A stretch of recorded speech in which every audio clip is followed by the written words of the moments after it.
Well, thanks everyone, and welcome to the presentation for Emmerson PLC. We're listed on the London Stock Exchange on the main board, and we're developing the outstanding Emmerson potash project, which is located in northern Morocco.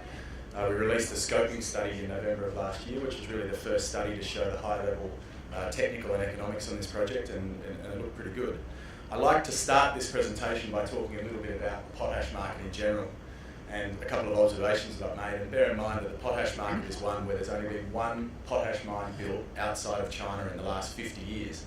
And that really speaks to the biggest barrier to entry in that market, which is capital cost of production. In terms of being successful in getting a new potash mine up and running, the first question I think you have to ask is, what is your capital cost of production, and can it be low cost?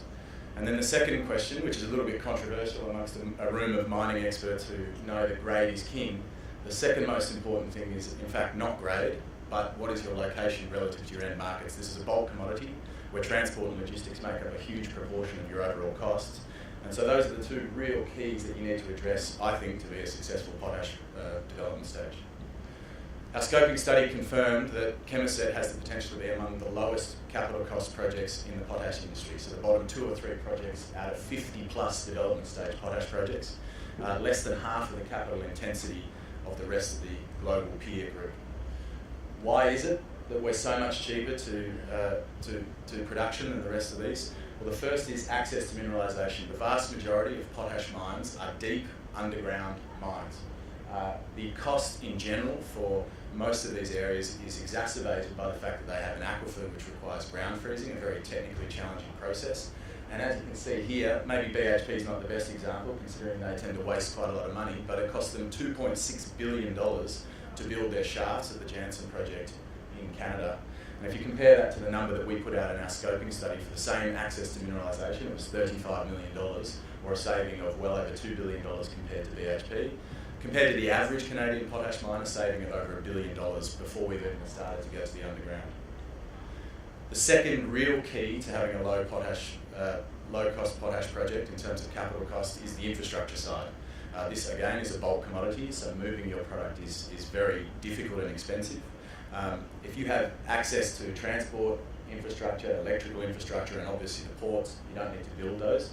You save a huge amount of money, and in Morocco, the infrastructure is absolutely second to none, and I'm followed by another Moroccan company, Casbar, after this, so I'm sure I'll attest to the same thing. Amazing infrastructure in Morocco, which is a huge benefit to a company like us. So why is location so important? I've addressed the capex, but why is location so important? The vast majority of potash comes from 2 regions, 70% from the middle of Canada and the middle of Russia and Belarus. Those are very remote locations. And if you look at the cost structures of those businesses, over 70% of their delivered cost to customer is related to royalties, transport and logistics. It has nothing to do with their mine. So having a low-cost mine is great, but if you're in the middle of nowhere and you have to go a long way to deliver to your customers, you're going to be at a disadvantage to somebody who happens to be next door to their mine, to their end market. And this is a little example of just a theoretical mine in Morocco delivering to Brazil versus the Canadian incumbents. And I'll let you have a look at this on our website, but really it shows that on transport, logistics and royalties, a mine in Morocco would have an $80 a tonne advantage at a minimum over a Canadian potash producer just as a result of its location. That is a huge advantage in a market where the commodity price is about $360 a tonne. As a result, the scoping study showed that delivered to Brazil, we would be amongst the lowest cost producers into that market. So bottom quartile in terms of delivered cost to the Brazilian market, which is the largest market in the world. 10 million tonnes of seaborne demand. They don't produce any potash, so it's all imported. It's one of the most important markets in the world, and we would be amongst the most competitive on a delivered cost basis to that market. As a result of that, the scoping study showed absolutely outstanding economics. It's still a relatively large capital cost project, so $400 million pre-production capital cost to deliver slightly below 1 million tonnes per annum. Minimum mine life of 20 years. Assuming today's potash price forecasts by the independent expert on the previous slide, Argus F&B, we have an NPV10 of over $1 billion. And more important than that is the very, very high margins. So we're talking north of 60% EBITDA margins at today's prices, $360 a tonne in Brazil. and certainly north of 50% post-tax cash margin. So there's a lot of margin of safety for us to weather the storm in terms of the economic cycle of the potash price environment. The project itself, as I said, already 20 years. The basin is huge and hasn't been completely drilled out. It's limited in certain parts due to an increase in depth, but we certainly think there's significant potential to expand this resource with ongoing work, and we're drilling at the moment to upgrade the resource to the higher confidence categories, but also really focusing on the northeastern extension to increase that mine life. Go from 20 to 30 to 40 plus years is something that we would expect to happen over time with more exploration work. And then there's the big strategic angle for a project like this. As I said, there haven't been very many new potash mines built. The first one in 50 years in Canada came into production 2 years ago. There's no potash production in Africa, but Africa is widely considered to be the absolute frontier of ongoing demand growth for fertilisers in the world. 60% of the uncultivated arable land in the world is located in Africa, and this slide just shows the fertilisation rates relative to the rest of Africa, but the rest of the world. Very, very low fertiliser usage in this part of the world, and most fertiliser companies see this as really the forefront of their growth profile in the future.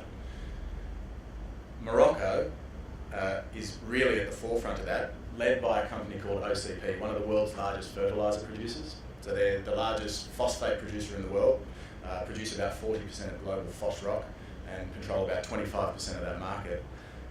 Morocco, over the last 5 years, the market for potash typically grows at about 2 to 3% per annum, but over the last 5 years, the Moroccan market has grown at over 140% per annum, admittedly starting from a very low base, but this year expected to consume about 500,000 tonnes a year.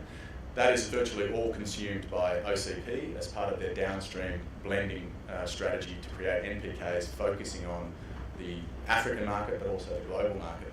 So a very important point here is not only are we very close to the Brazilian market, we also have a market on our doorstep, which further exacerbates that transport logistics advantage that I already mentioned about going into those markets that we're next to. So plenty of work going on the ground at Emmerson. We're drilling at the moment, mostly about upgrading that resource to the higher confidence categories, to the measured and indicated. Importantly, to get enough core for us to go into a detailed metallurgical test work program with one eye on the financing in the future. Feasibility study will commence probably in the second quarter of this year. We'll be breaking that down into logical, small pieces of discrete work that we can release to the market. And then ongoing discussions with sales and marketing partners and really starting to accelerate this project towards that final financing discussion. In summary, we have really well funded. We've still got £3.3 million in the bank, which is more than enough to cover all of the work that I have planned for this year. We have a board and management team led by Mark Connolly, who is the chairman, who have a lot of experience building projects in Africa, and myself have a lot of experience in potash. Morocco is a fantastic jurisdiction. The tailwinds for potash, and I think it's gone largely unnoticed, but since the bottom of the potash price cycle in July 2016, potash prices are up 40+% in the Brazilian market. 2017 was a record year of demand. Last year was a record year of demand, and now the incumbent producers are forecasting this year will be another record year of demand. And there is certainly a tightening of supply, so we expect to see a little bit of improvement in that potash price. And really, we have a project with a very clearly defined path to accelerate its development and take it right through into that final engineering and design, and then hopefully into construction. Thank you very much.